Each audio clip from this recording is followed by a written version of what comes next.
Hello, folks. This is Ty Brown with DogBehaviorOnline.com and CommuniCanine.net, and we've got quite a full call tonight. We're getting people coming in by the busload, it looks like, and I'm excited for our call. With us tonight, we've got Lori Shanks.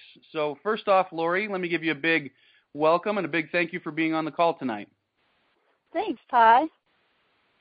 So before we kind of get into, we're going to talk tonight about Seizure Alert, service dogs that perform Seizure Alert. But before we do, can you let us know a little bit about yourself, some of your background, personally, dog training, stuff like that? Sure, absolutely. I have been training dogs since really I was a kid, actually, 12 years old. My neighbors started stopping and paying me to train their dogs, their house dogs.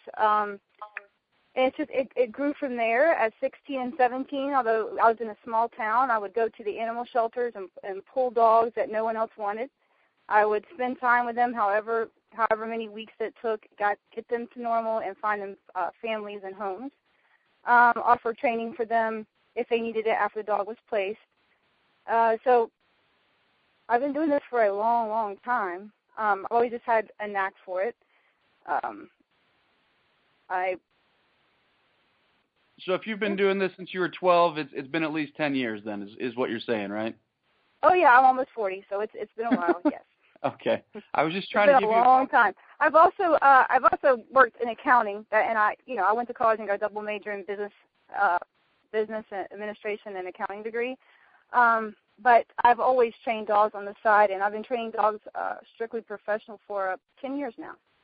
Okay.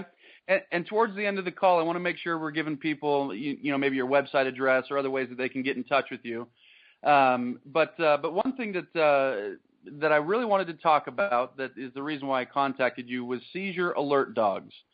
Yes. We've been, at my company, we train a lot of service dogs, and we haven't done too much with Seizure Alert, and so, frankly, it was something I wanted to learn about, and so I figured other people would probably want to learn about it, too. So can you start off giving us a definition? What is a Seizure Alert dog? What does that mean, and what can they do? Well, a Seizure Alert dog, by definition, is a dog that's supposed to or somewhat expected to alert to a seizure minutes, hours, seconds before a seizure occurs. It's difficult to guarantee a Seizure Alert dog. I've had a tremendous run of success with them. I still, however, always say that I cannot guarantee that this dog will do the job of Seizure Alert. It's just there's so many variables, so many things that can or may not work for this dog. Seizure Alerts, I train many types of service dogs, but Seizure Alert dogs are the one dog that I would like the charge to be living, the owner, the person that will own the dog, to be living in close proximity to me, because I will need their clothing and saliva swabs from the person before and after they have a seizure. A lot of times they will be able to, the person having a seizure will be able to know that it's coming on minutes or hours before it happens. Sometimes they don't. And so in those cases, I would like them to give me a sample before the seizure occurs and then one after the seizure happens, along with their clothing. Okay. And so living close to me, that helps in that process. And we'll get more into the how that you do it here in a second, but okay. More along the lines of the definition. So it's a dog that alerts that a seizure is going to happen. Yes. Is that all they do? Do they alert? Do they do something else to help the person be safe? I mean, what else can they do, or have you trained a dog to do, et cetera? Right. Seizure Alert, they can carry medication in their vest, so they can have sometimes a medication, because they can carry life-saving medications. They can offer a pawing or licking or whining or barking alert for children that are possibly in a separate room. They can also provide pressure therapy where they kind of keep the person from hurting themselves once the seizure begins, and they can lay there and just provide stability and comfort for when the person comes back. Okay. And so all of them obviously are going to alert that a seizure is coming, and then beyond that, it's just simply a matter of what you train the dog to do. Maybe it's simply alert, yes. or it could be alert plus carry medicine, or alert plus offer comfort, or alert bark? I mean, it could be a variety of things is what you're telling me, right? Yes.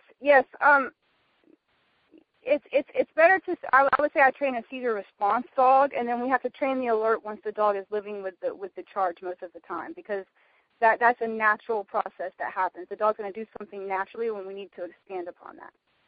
Okay. So each dog kind of decides their own alert to some extent, if that makes sense. Okay. So this obviously sounds fairly specialized. Seeing as it is fairly specialized, are there breeds that are better at this than other breeds, or what would you say as far as that goes?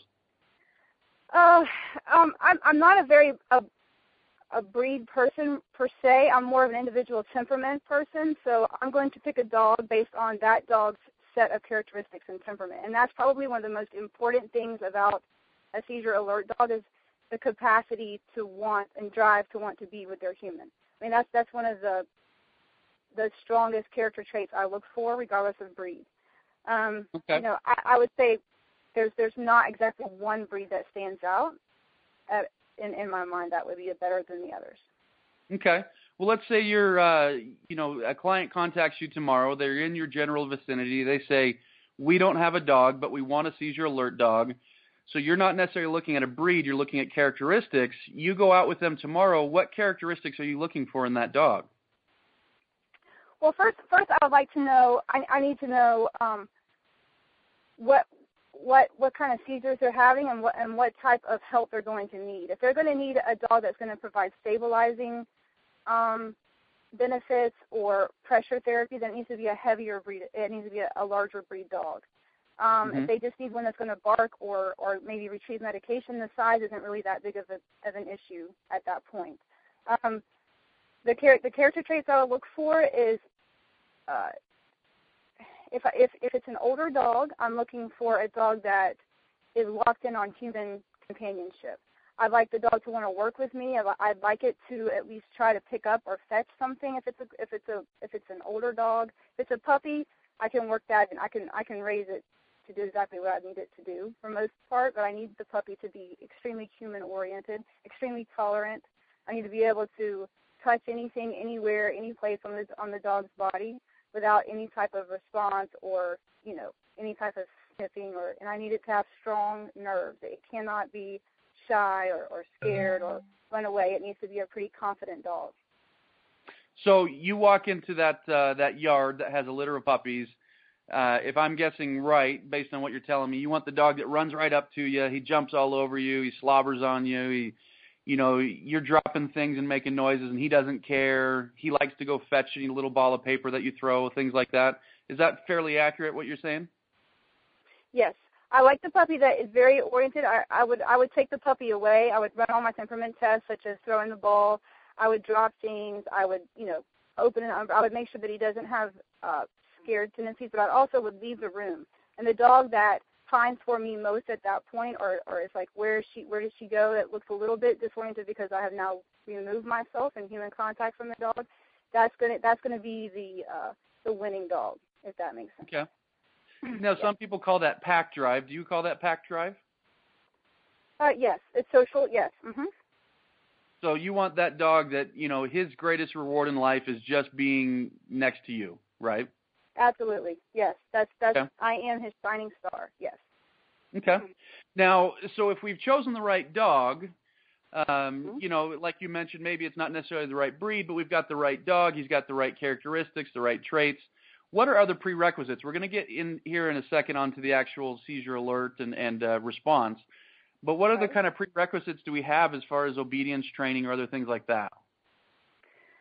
Seizure alert dogs, or any, in my opinion, any dog that's going to be allowed public access or allowed to be in public needs to have, since this Dogs International puts out like a standard access test, the dog needs to be able to pass that. All of my dogs have a canine good citizen that I put into work, but that's a minimum. That's the actual minimum obedience requirements. They need to be well temperamented. They cannot be people dogs. There is no room in the service dog world for a dog that bites other humans. It's people. There's other organizations that turn out dogs that way all the time. It should not be out there. Service dogs should be calm, just a good, solid dog with obedience. You sit and stay and come and, not running around, not jumping out of the car without asking. It needs to have proper access testing. So essentially a dog that understands boundaries at all levels, meaning, in Absolutely. public, you can't say hi to people. You can't jump out of the car until you're asked to. You can't go through the door until someone asks you, until someone allows it. Am I saying that right? That's absolutely right. Sometimes, with seizure alert dogs, it's up to the handler. Sometimes, if they have a dog that's, if their dog was super human friendly whenever it was growing up, then I might say, I've reined in that ability. The dog should not go up and seek attention from other people. If the handler decides, it's a child, they would like the dog to be, allowed the child to pet the dog while they're in public, then that should be a choice that the handler gets to make at the moment, and the dog should be of a temperament to allow that to happen. That's what I strive for. Yes. Okay. The dog does not solicit attention, but it doesn't not want attention. Does that make sense? Okay. Now, you've already listed some things that would obviously exclude a seizure alert dog, one of them being aggression, one of them being shyness, things like that. So for somebody else listening to this, whether it's right now or later on, and they want their own seizure alert dog, what are some other things that would disqualify or exclude a dog from being trained for this type of thing? For me, exclusion would be a dog that, even a dog that would, its first reaction is to snip or bite out of pain, like a pain response that would cause them to snap. A dog that's an resource guarding, or that is very guardy or becomes very protective of its charge. There are dogs that can do that, but they need to be called off. I don't like any type of guarding behavior. A dog that's aloof, and I hate to bring breeds into it, but sometimes your like your Shiba Inus or your Akitas, there are some breeds of dogs that are known to be aloof and to be basically independent of an owner, and that would not be my first choice of dog. Because they're not so handler oriented. A dog that just doesn't want a whole lot of interaction would certainly be a wash. Yes. Sure.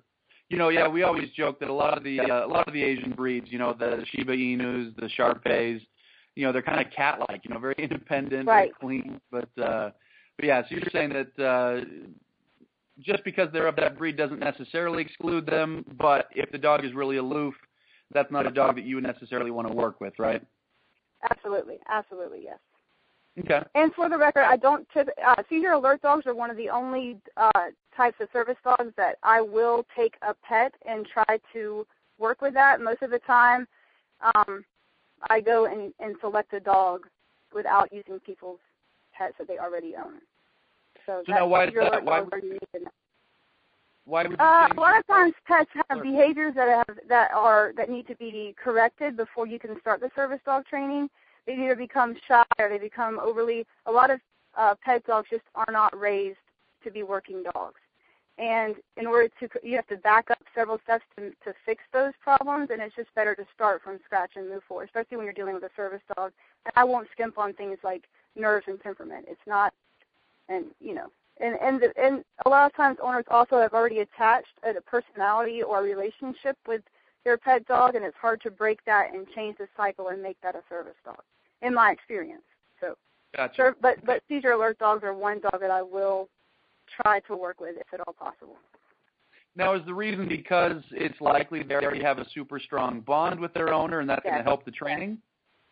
Yes, that is absolutely right. So they've already developed a kinship, a relationship. The owner also already knows the dog and his body language, and that's a big thing going forward with seizure alert dogs is, learning when the dog is alerting to something. Before, there's a change in their posture and their body language and their overall character. And if you lived with the dog before, then you're more likely to notice subtle changes like that when they start to happen. So. Gotcha. Okay. Well, let's get into the nuts and bolts and talk about actually how this training happens. And you alluded to it a little bit earlier. You talked about collecting samples that we can train with. Let me just give that to you and let you run with it. What does that mean? Well, this field is such an emerging field that there's a lot of different schools of thought on what can and cannot be done with seizure alert dogs. I can tell you what I have done and what has been successful for me up until this point. So far, I have a very, very high success rate of Seizure Alert dogs. In fact, I just placed one a couple weeks ago. If I'm able to, I always like to start with a puppy, but that puts the charge waiting, the handler, the client waiting for at least a year to 2 years on their dog because it has to grow. You have to be able to mentally handle the job. But if I can start when they're puppies, I imprint with the scent. So I'm going to get a shirt or clothing or swabs from the seizure, I don't want to say victim, but the person with a seizure disorder, and I will put the shirt in the kennel. Everything when I feed them, so they associate the scent with something very happy for them. Now, can I interrupt you right there? I'm sorry? Can I interrupt you right there? What is the scent? Sure, absolutely. What's the scent that's actually on the T-shirt or on the article of clothing? What is it that the dog's smelling? Do you know? It's the sweat or the chemical that the body releases while the person's having the seizure. So when you have a seizure, it's believed that your body releases pheromones or some type of sweat or some type of scent that is different in your chemical makeup than what was there before. So I'm trying to capture that scent, and at least what I'm trying to do is train. I started out trying to train what I would call a seizure response dog. So I want them to start learning this scent is something good, it's something exciting. I need you to come to me with this scent. I need you to get excited and happy about it. And then I'm going to train you what to do when you smell it as you get older. But as puppies, I just imprint that everything happy happens to you when you smell this odor, right? So it is specific to each person. I like to get that person, a person on the line before I start training their dog for them. Okay. So you've got the scent, you've got the dog, and so the dog eats next to the T-shirt. The dog sleeps next to the T-shirt. The dog gets affection, in the presence of the T-shirt. So like you mentioned, a lot of positive things are occurring around this odor. What's next? Then I remove the odor for a little while. I'll remove the scent, and then I'll reintroduce it as the dog gets older, and only during specific training times, only during special reward times. So I want them to say, "Oh, I remember that scent." Puppies are able to remember the imprint of the scent from when they're younger. Of course, I don't wait but probably a couple months, and then I'll start reintroducing, but only when we're doing fun activities. And training is always fun and motivational for the puppy, so it's an exciting time for them. So that scent is also involved. It's on me. It's in my hands. It's wrapped around. Sometimes I'll tape it around my arm just so they can smell that while they're doing their training routine. It's also helpful if the person consents or knows they're going to have a seizure.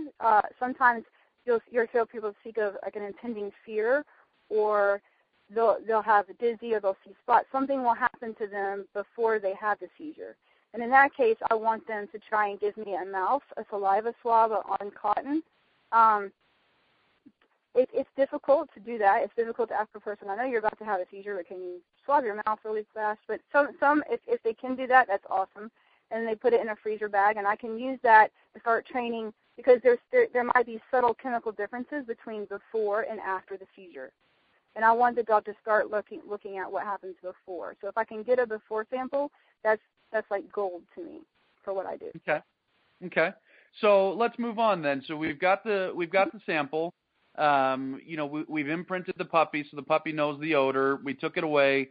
Now we're bringing it back, and we're doing fun things around the odor again. How do you bridge from the dog understanding, hey, I like this scent, to I should do this, and this might be alert or this might be some sort of response?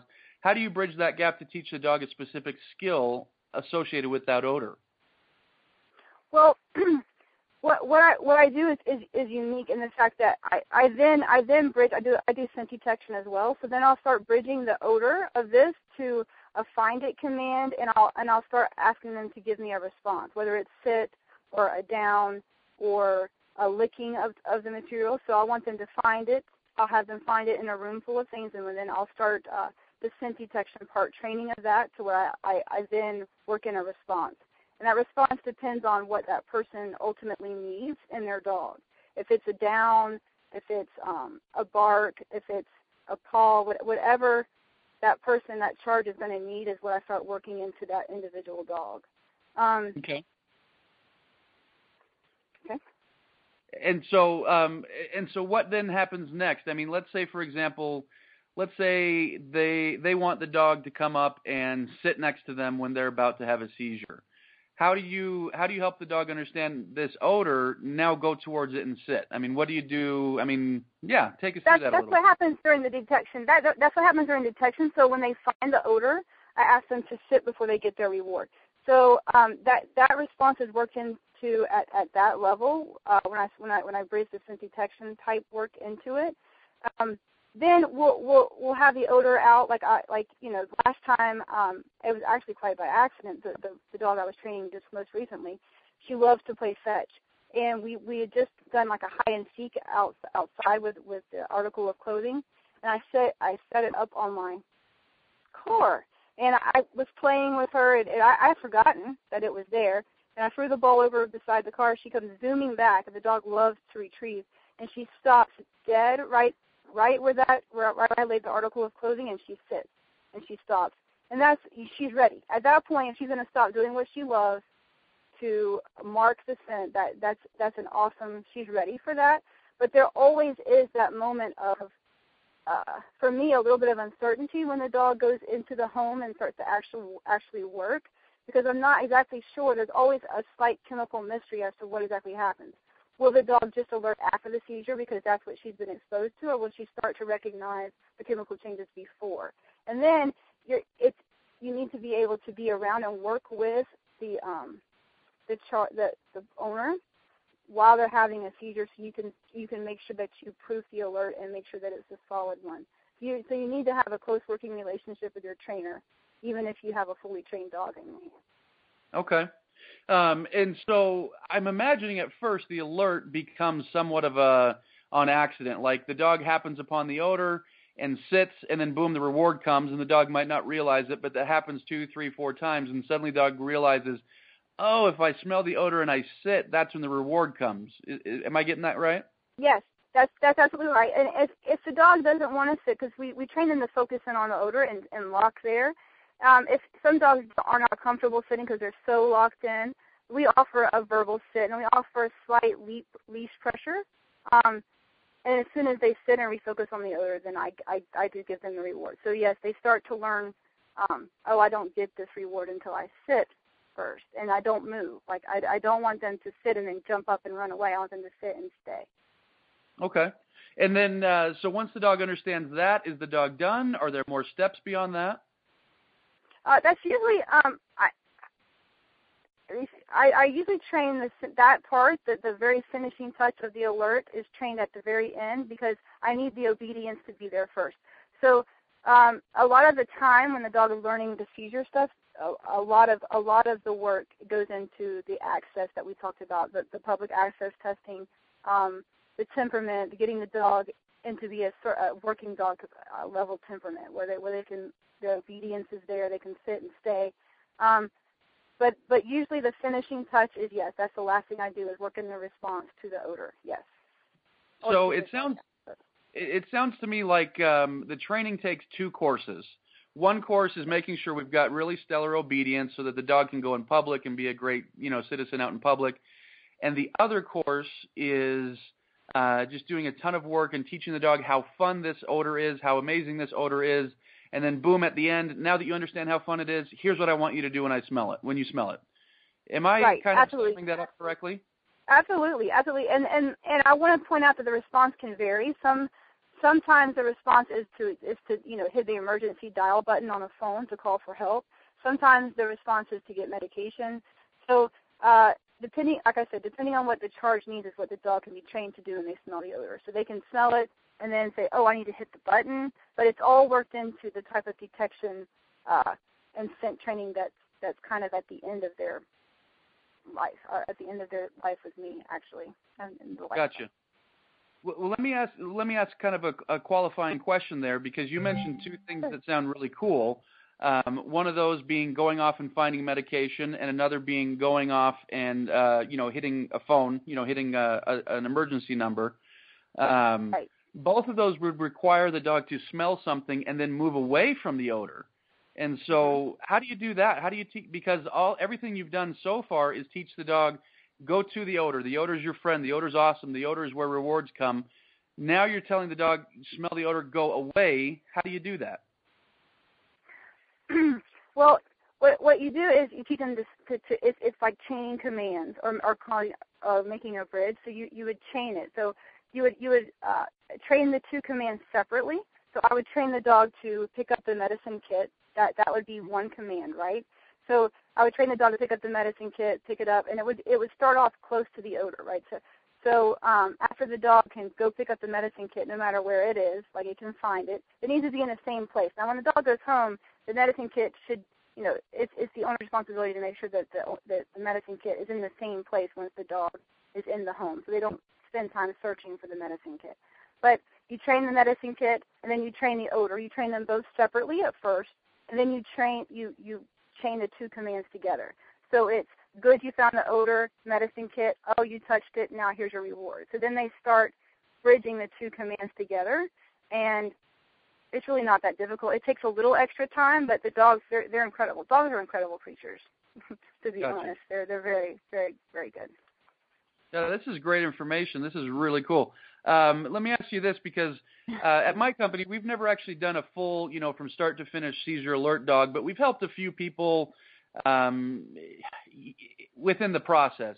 Now, we've worked with people that have seizures because of epilepsy, seizures because of trauma, seizures because of other issues that are going on. Is there a type of seizure that you just can't do this with? I've not found one. The most recent dog I placed with a child with Dravet syndrome, which is a very rare seizure disorder.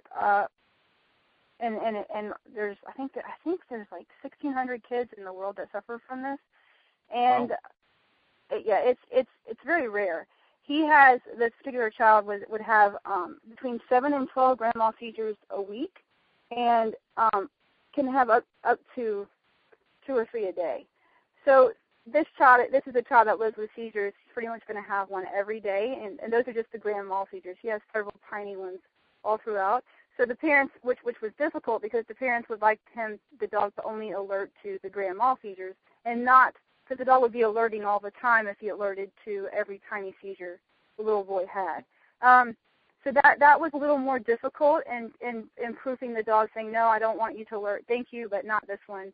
Okay, this is the big one, this is what. So there's a lot of proofing that has to happen once the dog is into the home, but I have not found a seizure disorder that the dog will not alert to. Now, if the seizures happen infrequently, like if they have 2 or 3 a year, then it's very, very difficult to keep up the training and keep the dog interested if the seizures aren't happening on some type of regular frequency. Does that make sense? Okay, interesting. Now, we've actually got a lot of people on this call right now, and I'm sure a lot of people are going to listen to this later. And I know a lot of people are going to be saying, okay, I want to get my own, service dog. What kind of scams do people need to watch out for? Because I know there's actually quite a bit of scams in the industry right now along, with Seizure Alert dogs. What do people need to watch out for? It's very sad, Ty, and it's a good point that you bring up, because there are, and I guess I would like to stress that it doesn't matter how well-known or big the agency is. Those sometimes they're putting out the worst dogs, because they're turning out, I guess, such a large amount of dogs. I'm not really exactly sure, but I've had a lot of dogs recently, people contact me with service dogs that are biting or just are not of good caliber. I would say with Seizure Alert dogs, although I have had a very good run with them and I've had a lot of success, I still would not put out that I could guarantee a Seizure Alert dog. To me, I don't. I can guarantee a Seizure Response dog, possibly, like a dog that would do things after you've had the seizure, because I can train that into a dog. But to have a dog that alerts before a seizure happens is really quite, to me, it's a miracle. And I think the best thing I can do is give you a dog with the greatest temperament and the greatest aptitude for learning that skill. So anyone who claims that they can guarantee that, I would shy away from that, to be honest. And that's one of the things I was thinking, because I was just on a website here recently of I think they're a big company. I think they put out a lot of dogs, and that was one of the things. They're like, oh yeah, we can guarantee that your dog will alert on seizures. And so I wasn't sure, but it sounded a little bit iffy to me, and it sounds like you're confirming that. Yeah, I would be leery. I'm not going to sit here and say that they cannot guarantee that. I would be very leery if I were a consumer and someone could guarantee me that. Awesome. Well, we're going to open up the call here in a second. Before we do, so that it's recorded on the podcast, can you tell, for people that might be interested in using you or consulting with you, can you tell people how they can get in touch with you?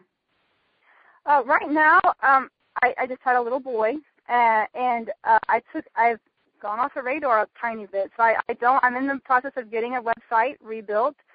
It'll be vestedpaws.org. The 501c3 is almost finished. And Vested Paws will provide all different types of service dogs. Seizure Alert dogs will be one of them, along with hearing and autism dogs.